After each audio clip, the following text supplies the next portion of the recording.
Web Marketing That Works, episode 25.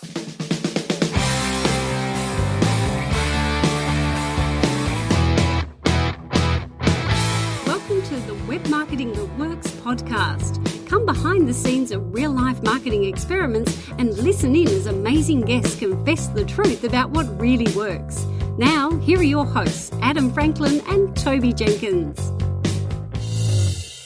Hi there, it's Toby Jenkins from the Web Marketing That Works podcast.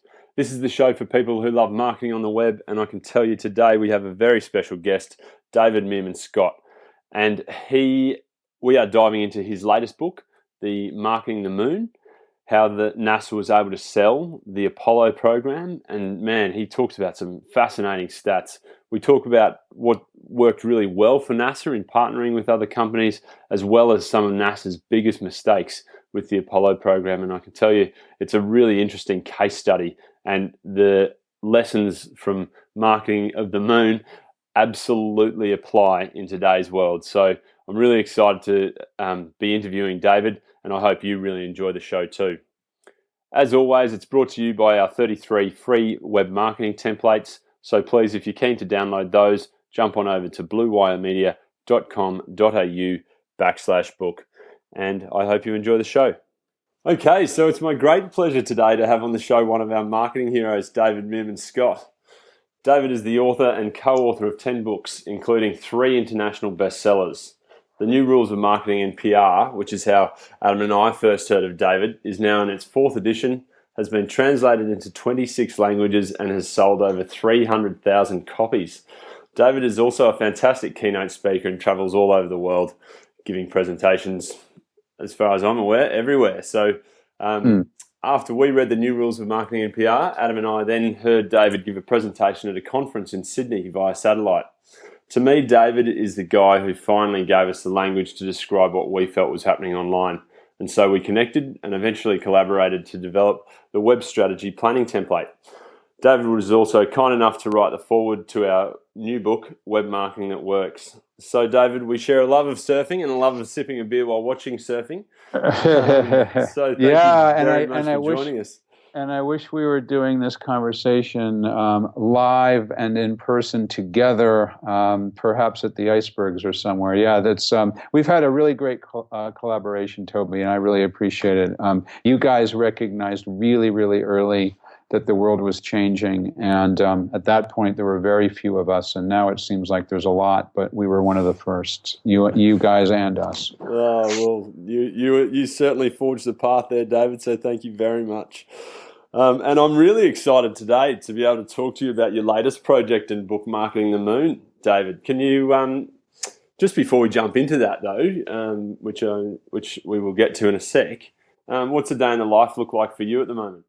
There's 2 different days in the life. One day in the life is when I'm actually in the Boston area where I live, which I am right now, and I wake up early, very early, usually around 3 o'clock in the morning. I dip into social, I dip into email, then I do some exercise, usually for about an hour. Have an early breakfast.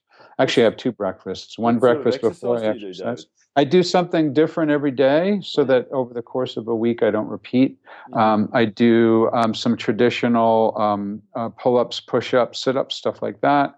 I do weights. I have an elliptical machine. I do yoga. I do Pilates, and there's some other things within there. If the weather's nice, I go out for a bike ride. If it's not so nice, I sometimes go for a swim in the indoor pool. And, so I try to do something different a lot. Today was a gorgeous day. Today I actually did 3 things. I did some core exercises at home first. Then I went swimming at the swimming pool, came back, had my second breakfast, went into the office for an hour, and then around 8:30 went for an hour bike ride on my mountain bike on the trails. So I've gotten a lot more into my fitness since we last spoke. So wow. I do my exercise, and then I come into my office, and usually I do some writing of some sort, whether it's a blog post or part of a book, doing interviews, answer emails, stuff like that. If it's a day that I'm on the road, which is about half the time, it's all pretty varied. I'm going to Istanbul, for example, on Monday. So it'll be a bunch of time in the air, and then I speak on Wednesday and I come back on Thursday and actually go directly to Chicago for another speaking engagement. So the difference between what I do in my office and what I do on the road is remarkable, although in both cases, I dip into social a lot during the day. Not a lot of time, not a significant number of hours or minutes, but frequently. So I'll jump into the Twitter stream, or I'll check out Facebook or LinkedIn and other social networks, probably 10 times a day, but it's only for a couple of minutes each time. Yeah, right. And what's your preference in terms of what you to dip into at this stage? I look at Twitter a lot. I look at Google News a lot, although I wouldn't necessarily call it a social network. And I'll check Facebook and LinkedIn at least once a day, sometimes a couple of times a day. Yeah, cool. Oh, that's awesome. And I mean, are you a guy that runs on little sleep, David, or if you're getting up at 3 o'clock each morning? Everything. No, I do everything early. Right. I eat lunch between 10 and 11 o'clock in the morning. Yep. Right now it's 5 o'clock where I am in the evening, and I'm absolutely freaking starving. So I'll have my dinner. This is past my dinner time. So I have my early dinner, and I'm in bed early. I'm in bed between 8 and 9. Right. Okay. Oh, cool. Oh, that's really interesting. I'm always intrigued to hear how people get into the zone, and into their days. So thanks for sharing that. Yeah, it works for me. It's a weird schedule, but it works for me. Yeah, good stuff. So, David, let's jump into Marketing the Moon then. And if we could just start off with, why did the project get started? How did it get started? What was the excitement around it and the sort of kickoff point, I guess?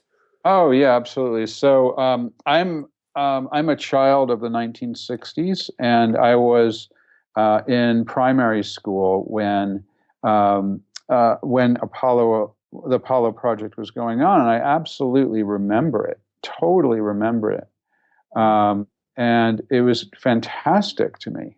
And I just thought I wanted to be an astronaut at the time, and then I got a little bit too much into partying when I was in school, so I wasn't going to become an astronaut. But it always stuck with me, this whole moon thing. It was really fantastic.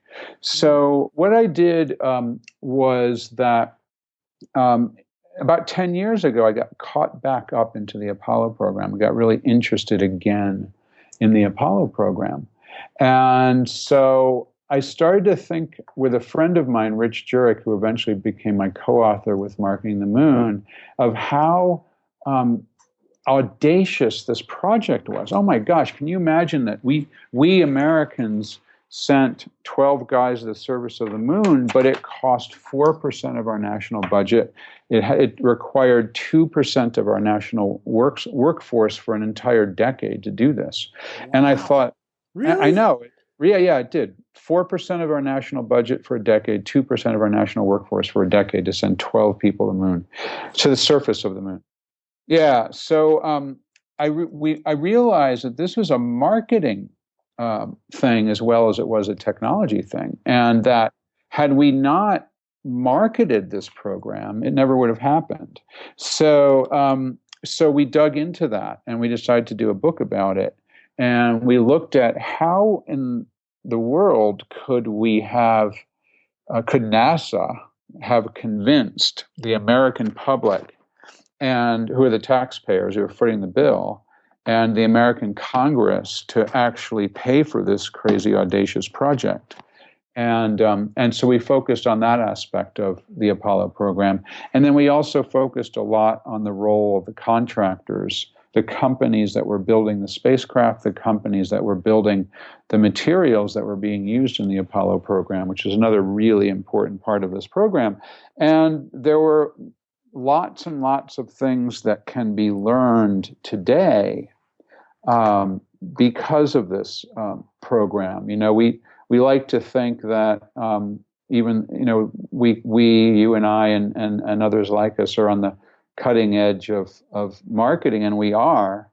But there's a lot of things that we can learn from history as well. So there were some interesting aspects of history of marketing that we could learn from the Apollo program. So it was a pretty exciting project to work on.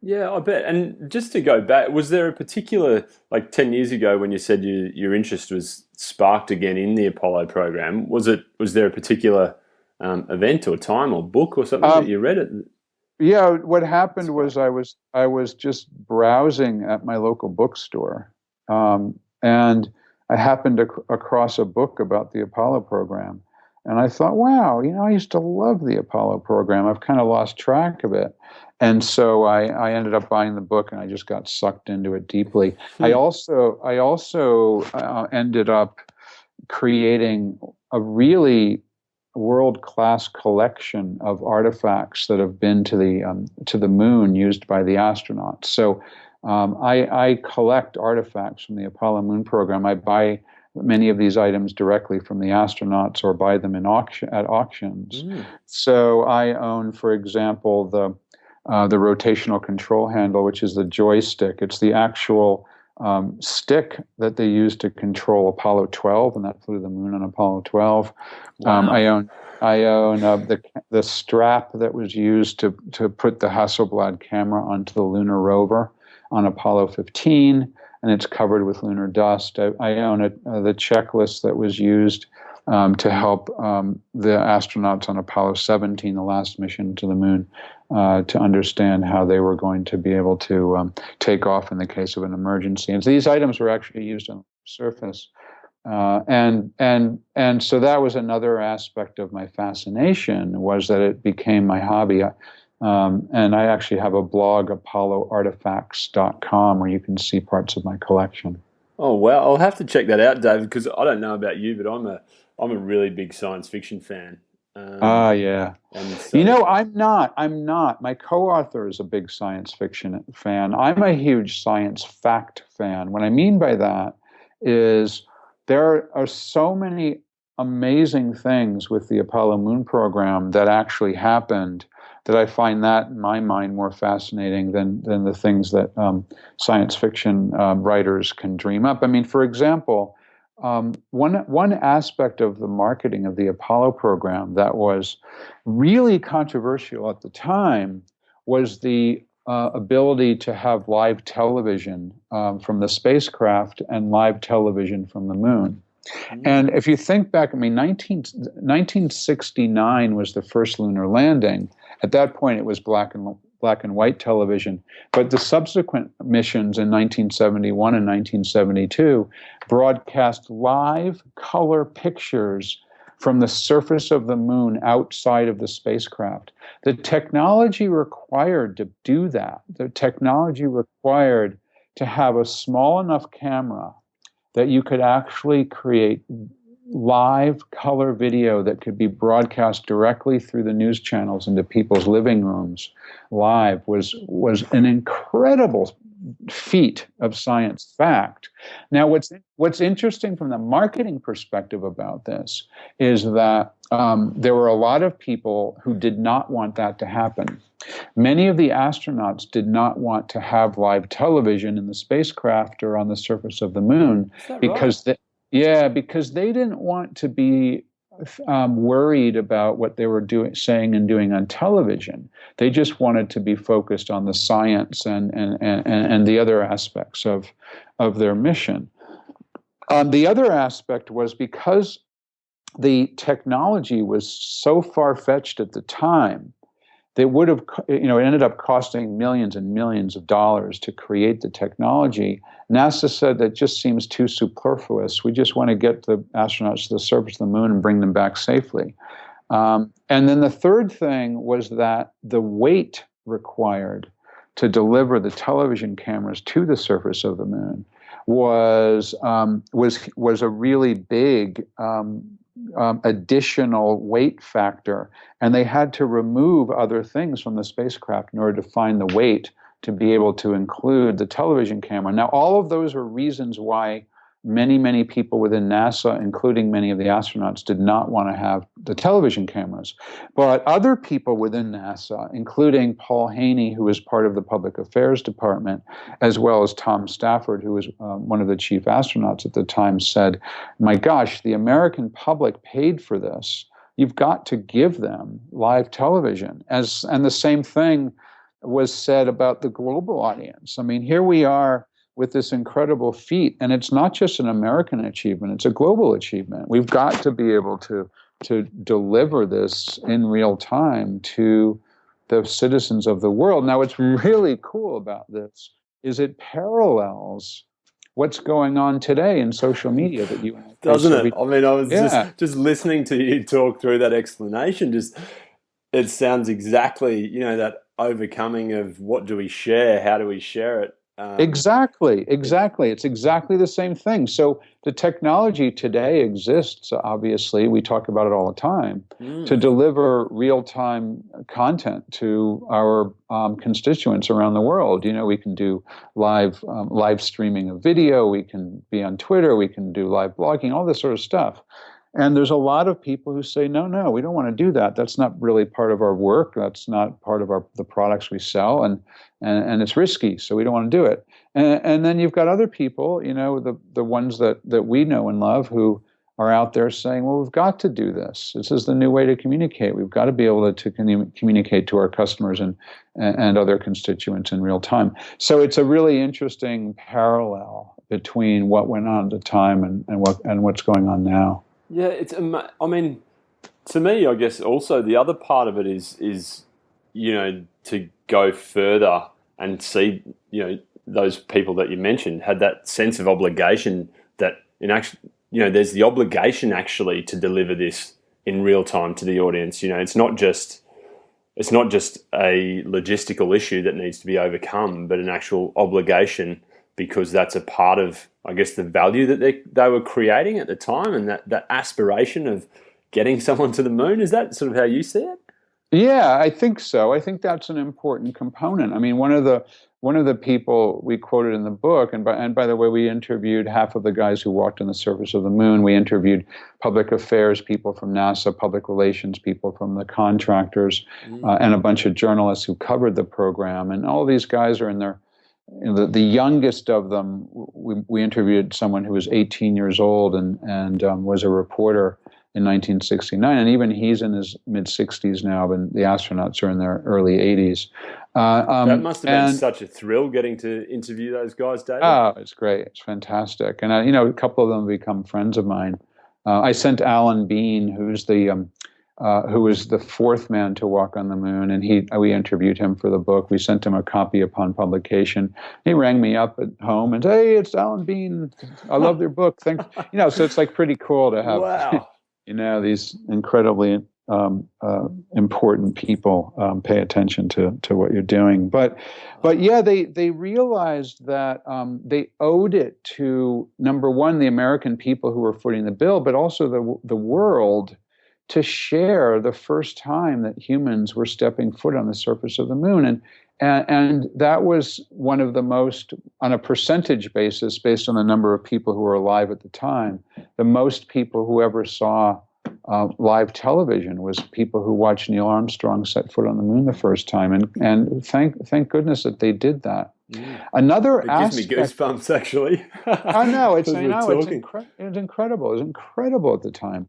It's incredible even today. I've watched that clip probably 20 or 30 times. It's still incredible.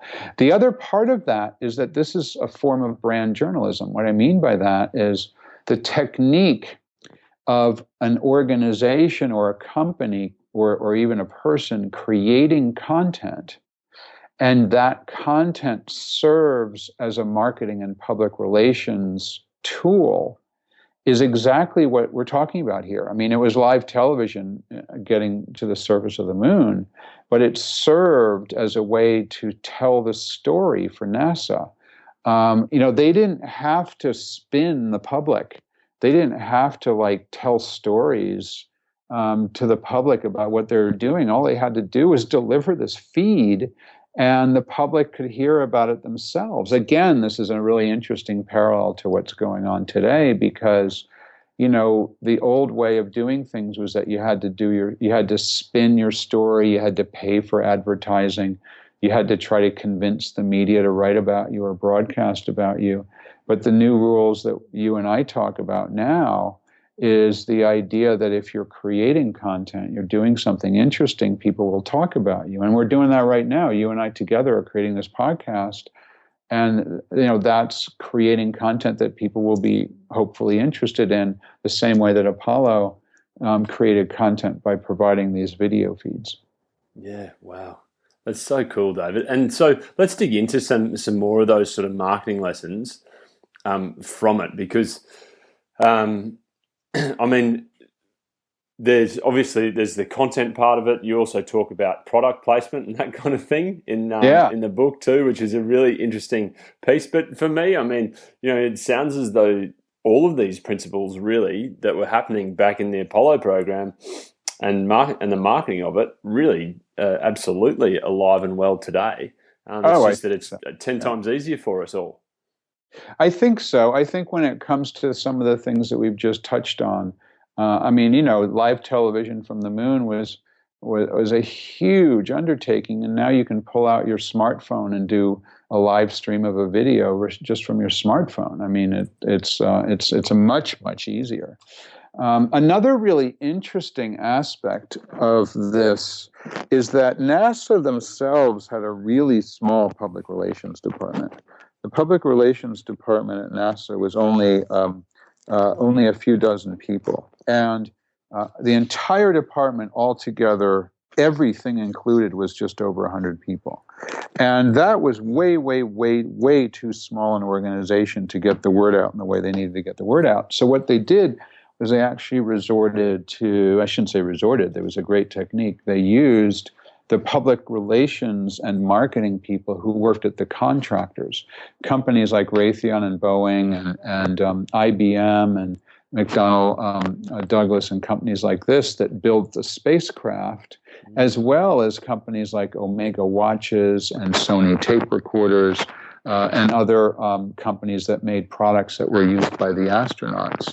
Every one of those companies had marketing people and public relations people who were thrilled to be able to talk about their association with the Apollo program. So in a sense, what NASA was doing was their very small, relatively public affairs department couldn't possibly handle all the media requests. They couldn't possibly create enough content to get it out there to the journalists and the public who wanted to have all this information. So they relied on the marketing and PR people and the contractor companies, and there were thousands and thousands of these people when you add up all the many companies that worked on the program. And that idea of partnership is a really important one too for marketers. The idea that you can work together to achieve a common goal. You don't have to necessarily go at it just on your own. That relying on others to help you can be a really good way to partner up to create something more than you could just do yourself. And I think we sometimes lose track of that when we are doing our own marketing, our own public relations. We sort of say, well, I just need to do this on my own. Well, no, maybe you need to figure out a way that you can get somebody else involved to do it too. I mean, you're doing that right now, right? Rather than creating exclusively your own proprietary marketing stuff, you and I are doing a podcast now. You and I work together to create the marketing strategy template. So there's a lot of different things that you've done to partner up, and that's making you get more well-known than had you just gone at it alone. And I think that's a really interesting lesson from Apollo as well. Yeah, that's it. I guess that's something that we certainly talk to our clients about is how do you get in front of other networks and as well, and other communities and that kind of thing. And I'm sure the listeners to this podcast would be asking themselves that same question, but then finding out that mutual ground and, as you say, what's going to be to your mutual benefit, and how can you partner up is just such a great concept because Sony and Boeing, they would all have fans as well as the resources. They also have networks and fans of their own products and services that NASA was then able to reach, I'm sure, by the followings that they had and the communities they had around them. Oh yeah, exactly. So it's fascinating to me how we sometimes think that we've done all this stuff, and we're doing it for the first time. Content marketing and real-time marketing and brand journalism. Whatever inbound marketing, whatever phrase or term you want to use. But in fact, NASA was doing a lot of this 45 years ago.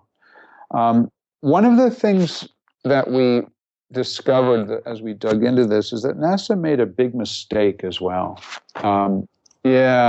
What they did was they sold the Apollo program as a quest story. What I mean by that is when John F. Kennedy, the president of the United States in the very early 1960s, challenged America to be the first to land humans on the moon, he did that challenge as if it was simply a goal to achieve. Now, that was great on one hand because we were able to get the funding to develop the program and to actually land humans on the surface of the moon. It was fantastic. But what that meant was that after the goal was initially achieved in July 1969 with Apollo 11, Neil Armstrong and Buzz Aldrin being part of being the first lunar landing mission, once that goal was achieved and those astronauts were home, it was like, oh, we're going to do it again. And we had Apollos 12 through 17 that also went. And so those particular missions, the subsequent missions, were not marketed as well. And then we, both the Americans as well as the world, have never left low Earth orbit since 1972. 1972, Apollo 17 returned from the moon. We have never gone beyond, humans have never gone beyond a couple of 100 miles above Earth since then. The space shuttle, the International Space Station, it's sitting up there going around and around and around and around and around the Earth again and again and again and again. And we've never gone anywhere interesting since the moon. So I think that's a failure of marketing. It's a failure of marketing to, in a sense, follow on your product launch, right? That's the way I like to look at it. That's a beautiful, nice little pun there too. The product launch with and I think launch. That's a mistake that some marketers make, isn't it? They have this big product launch that they're working on for 6 months or even a year, and everything's leading up to the big launch, and then all of a sudden the product comes out and it's like, oh my God, what do we do now? So there's a lesson there in that the reason that Americans haven't been to Mars or an asteroid or some other really interesting human space project is a failure of marketing, in my mind, not a failure of technology. It's also a failure of being able to think audaciously. Apollo was an audacious, crazy project, and we achieved it. We haven't really thought big since then. Yeah, that's a really interesting point, David. I mean, and do you think it was because, was it a fatigue thing as well? Do you think it had been so pumped up that people were just exhausted by the concept and by ongoing? I don't think so, because I think the people who are interested in Apollo were still following it through the subsequent missions. There were 5 other missions after Apollo 11 between 1969 and 1972. I think the problem was that they didn't do a good job at getting the average person interested. Why should, for example, think about your parents. Why should your parents care in 1972 about yet another Apollo mission? They didn't do a good job marketing why people should pay attention to these subsequent missions, and therefore, once those 6 planned Apollo missions were finished, there was no support whatsoever among the American people to foot the bill or Congress to organize paying for the bill to do any other major projects, and we've just been doing minor projects since. Now that being said, there have been some cool robotic missions like the rovers on Mars and so on, but there haven't been any interesting human missions. Yeah, and I mean, you'd have to say that the human element is a huge part of it, right? Oh yeah, I think that's a really interesting part. So, so again, the parallel here becomes there's a lot of companies that had a very successful product, but then they failed because they weren't able to follow up on it. And I think that's part of what happened to NASA. Interesting. Well, David, look, I mean, I'm conscious of time, so a couple of final questions for you. Yeah, sure. I mean, where do you, having had access to some of these amazing people, where do you think the space programs will go from here? I'm intrigued.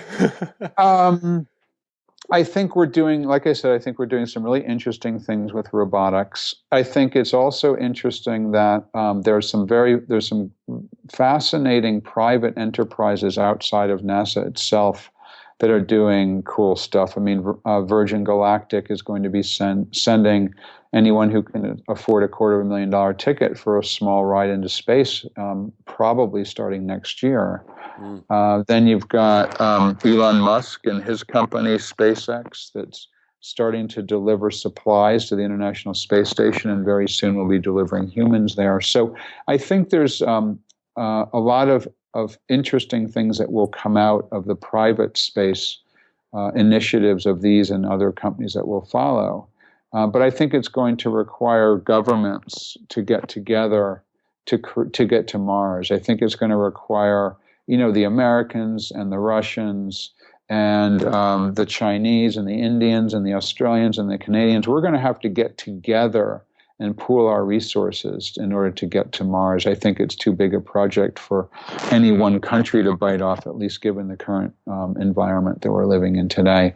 But over time, I hope it's within our lifetime, but certainly over time we will end up at Mars. I just hope it happens more sooner rather than later.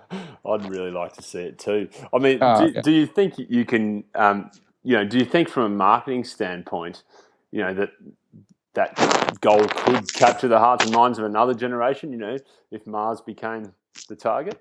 Oh, I think it absolutely can. We have to think of a reason why it's important.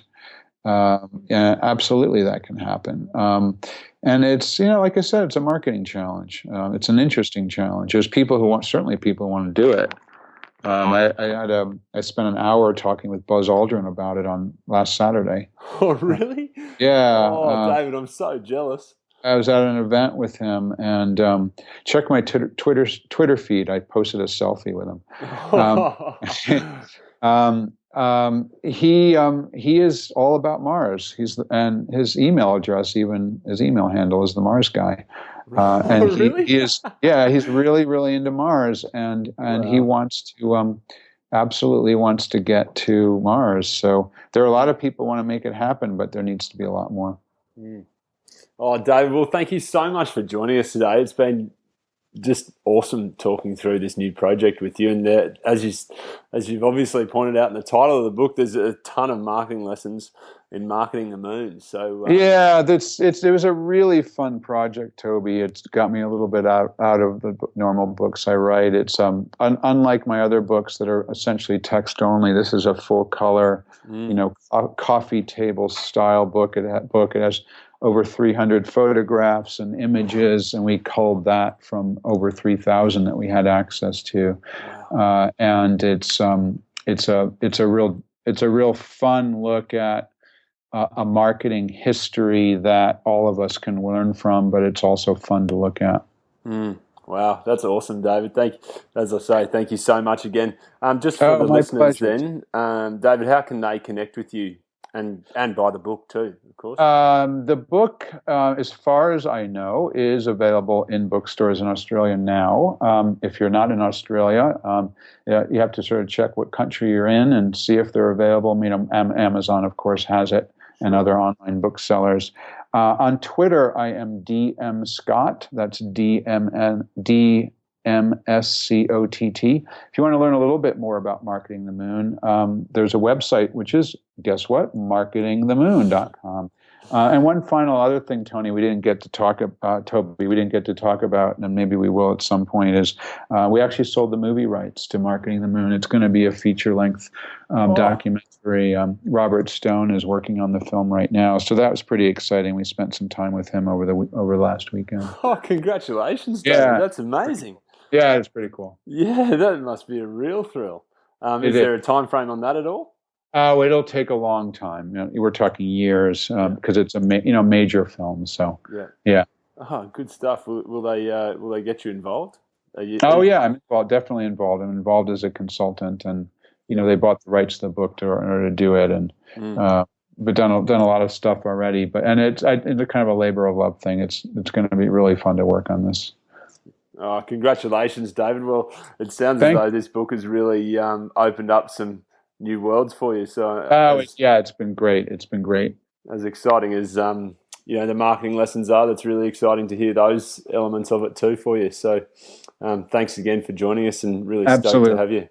All right. Take care, Tom. Thanks.